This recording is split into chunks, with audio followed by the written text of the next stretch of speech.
Hello, everyone. Welcome back to the podcast. This is a special podcast, actually. So, I am here joined with my best friend Zoe, who is the host of Note to Self. And we are doing a collaboration here to promote the Girls Club, which you may have heard of before. So, this is our online feminine expression community. So, the doors are currently open. And today we're going to be talking about worthiness and the capacity to receive. Zoe, what does this mean to you just as a radiant feminine queen? I know this is a big one. Oh, yeah. Thank you for just bringing this subject to the table today, Grace. And I'm so happy to be collaborating with you on this because I know we've had so many beautiful conversations about it and also inside the Girls Club as well in our first initial round. So, worthiness, especially, I feel like is like such a big topic in the self-development, self-improvement, spirituality world. But I remember the question I had on my heart for the longest time was how do I actually feel worthy? Like, how do I actually integrate that? Like, what does that even look like? Where does the work begin? And I think with all things, of course, it starts with an intention of I'm intending to feel more worthy of. And how I used to identify that I did not feel worthy of was because I would start to recognize desires on my heart or desires that I just had for my reality and think like, who am I to have that? Or I'd feel guilty for like the desire to have that of like, oh, I don't need that or that's excessive. Specifically, I remember like a point in time in my life where I sold all of my belongings and I moved to Italy for the first time. And I had this phase going on where I would just wear super baggy clothes. I would wear like all black. There was a big worthiness thing for me there because I didn't feel worthy of buying nice things for myself. I didn't feel worthy of, let's say, dressing fancy or letting myself have like nice, tangible things. And it was like a phase that I went through, but I think it taught me a lot because what I realized was like, oh, this is an exercise in worthiness. I'm worthy and deserving of spending money that I earn on myself, right? Not operating from a place of lack or scarcity, but it was like that got bigger, right? It wasn't just like the clothes. Then it was like, okay, I'm worthy and deserving of going to Paris for my birthday, or I'm worthy and deserving of really going for it and having my own apartment in Rome. And it was this beautiful journey of from my like rock bottom, let's say, to like rediscovering worthiness and building a foundation of it. So it starts by just recognizing where or what do I not feel worthy of? And how can I decide to just look at that in every moment, whether it's like spending money on the self or desiring something, and then like, why am I telling myself that I can't have it? So just a lens of curiosity always starts to do some of the lifting for us. What about you, Grace? And what does like the work around worthiness mean or look like to you in your life? Yeah, like you said, I think that self-worth, also paired with self-belief, are huge pillars of personal development. And even just thinking about the essence of feminine nature, right? The feminine is deeply connected with the ability to receive. Something that came to mind about this topic for me is actually, it's pretty cliche, but it's from the movie Perks of Being a Wallflower when they say, we accept the love we think we deserve.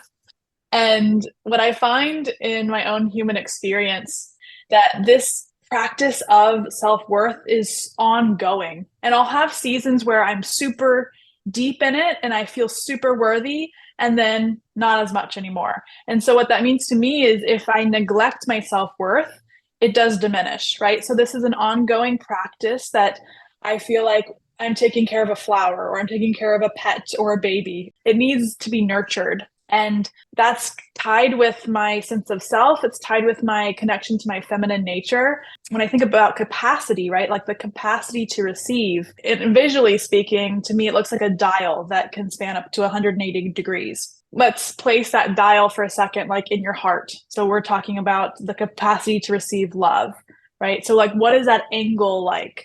If you feel unworthy of love and maybe, yeah, a little bit like defensive, if there's some guards up around your heart, that angle is going to be pretty acute, right? It's going to be pretty small.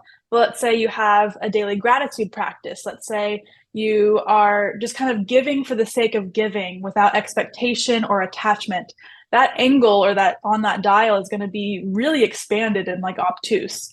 So I like to think of it in a visual sense too, because capacity for me is such a visual word. Yeah, I mean, we can apply this conversation not only to love, but like to everything, right? Like our capacity to receive abundance, right? It's all about that energy that we're giving. Think about the energy that we give to our money, our finances, right? Are we scared of money? Then money's going to be scared of us, right? It's a reflection. Are we accepting the life we think we deserve, or are we really choosing the life that we want to live and being intentional and yeah, consciously creating the life? It's very different energy. Yes. Yeah. And I love what you were talking about, the visuals around the capacity to receive.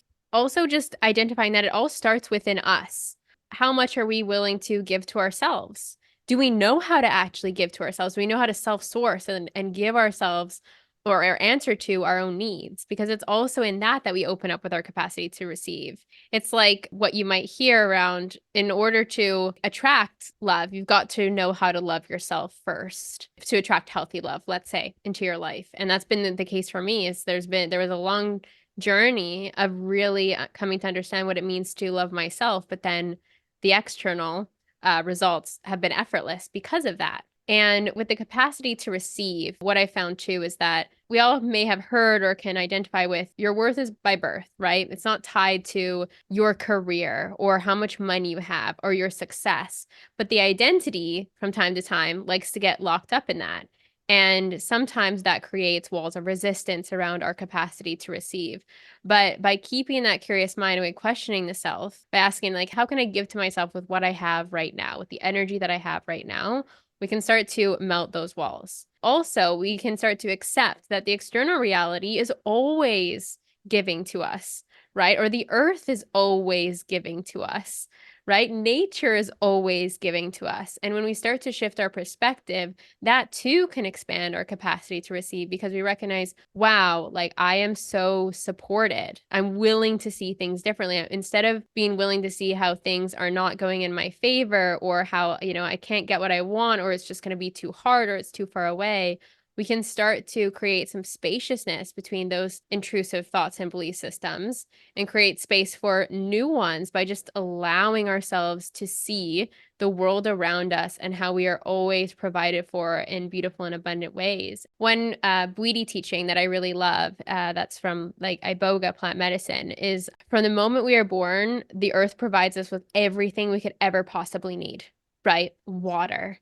shelter, nutrients, everything. Coming back to that thought and that teaching always has me feeling abundant and always has me shift into an energy of being open to receive, because it's like, oh, it's actually all around me right now. I'm literally standing on the earth right now, and this is supporting me, and I'm receiving that support. And I can always decide to shift into a perspective of being able to see that fully. Right. Yeah. It's very empowering when we can remember that we're resourceful human beings and we are given everything that we could ever need. And like every answer we're seeking when we question life is found within us. And remembering that and trusting that to be true, like you said, it's just a powerful shift of perception. And yeah, it changes the game. When we think about worthiness, it's truly this magnet, right? We can choose to turn it on, or like I said, kind of neglect it, and it does start to dim. It's like a dimmer switch, right? So having this lens on life of really turning up that dimmer switch and really increasing the worthiness, oh my goodness, the reality instantly shifts because you're a magnet and you can, yeah, your capacity to receive is so great and so vast. Yes. And it is ongoing work. Like, you're reflecting on yourself, Grace. And I love the analogy or like the visual that you gave with like treating this like a plant, a flower that you're nourishing over time. And I find for me, one of the biggest things about like remembering worthiness and being present to this work and opening myself up to receive is by surrounding myself with groups of women, of coming back to that divine feminine essence and recognizing we're all on this journey together and we're all learning, growing, and expanding. And every time we expand, there's going to be new things in our reality that we're going to have to feel worthy of, right? Because we're growing and evolving and our capacity to receive then expands. And we've got to recalibrate ourselves to that place of worthiness.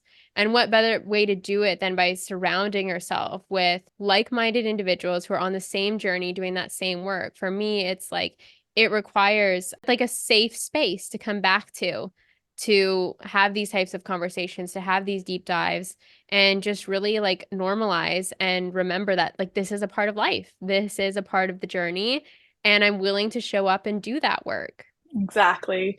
So if you are out there listening to this episode and are feeling inspired to join a circle online of like-minded women, the invitation is open for you to join the Girls Club. All of the links and information can be found in the description of this episode. And let us know if you have any questions as well. We are free to chat and we're happy to do so. See you there. Bye. Bye.